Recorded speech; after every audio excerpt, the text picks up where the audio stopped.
Williamson did ministry work through his church in Conyers, Georgia, and in 2021, Janet Hardy here approached Derek telling him that she had inherited a large amount of money from her parents' estate and that God told her that she was to put it back in the church through his ministry.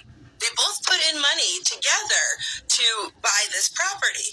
Granted, her contribution was larger, and then together they took out a mortgage for the sum of the rest of the property. Now, Janet Hardy was going to continue to pay the mortgage, but in July of 2021, she did sign over the entire property to Derek's business.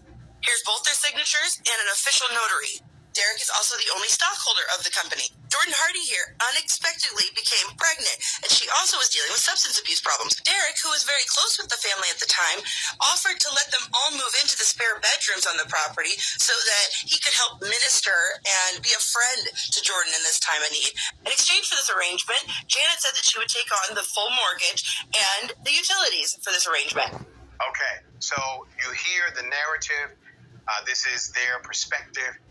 Here's where things got worse.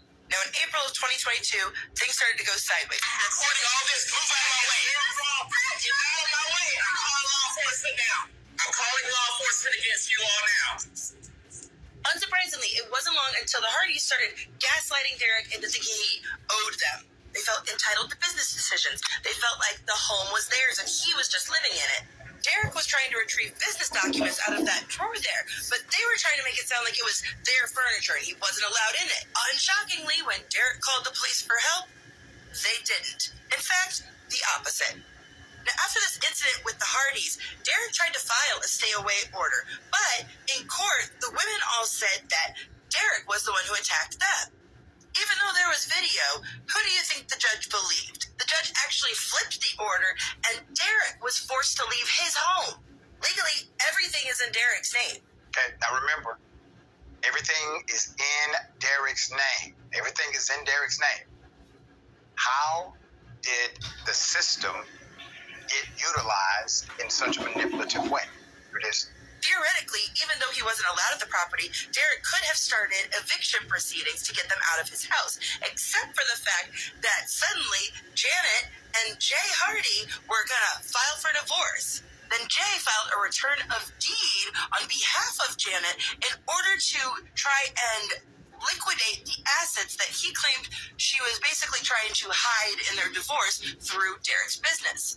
Because of this petition, basically any legal avenues around the property were frozen until it was disputed in court. Again, keep in mind that James Hardy is a professional millionaire landlord, so he knows all the tricks of the property business. He named Derek and his business as third-party defendants in his case against Janet. Now, legally, if Derek didn't respond within 30 days, then it would be a default judgment and the deed would return to Janet, supposedly to liquidate the assets for the divorce in this bogus charade. Now, Jay's lawyers claimed that they filed this third-party complaint. However, there was no court records of this filing. They tried to pull one over on Derek and only gave him a copy of the summons, which means he was trying to trick Derek into not filing a complaint in response and stealing his land legally. Derek finally got his day in court for the eviction proceeding. I'm going to go ahead and skim over most of the proceedings, but essentially what it boiled down to is she threw out the eviction.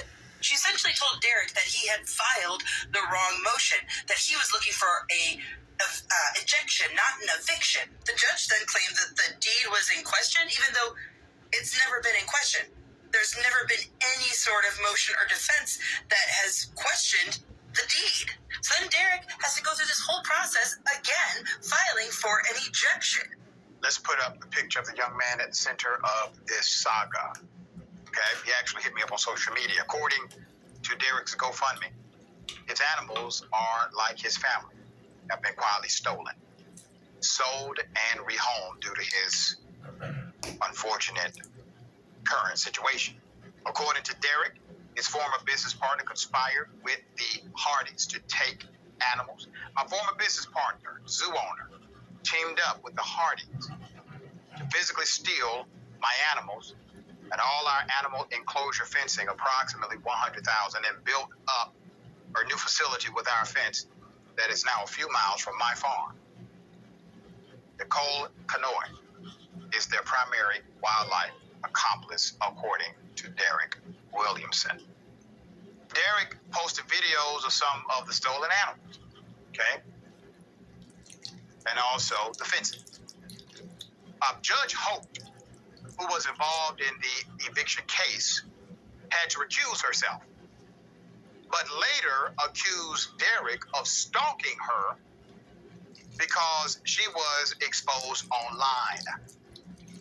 The new judge would find him guilty of stalking the judge who was exposed online.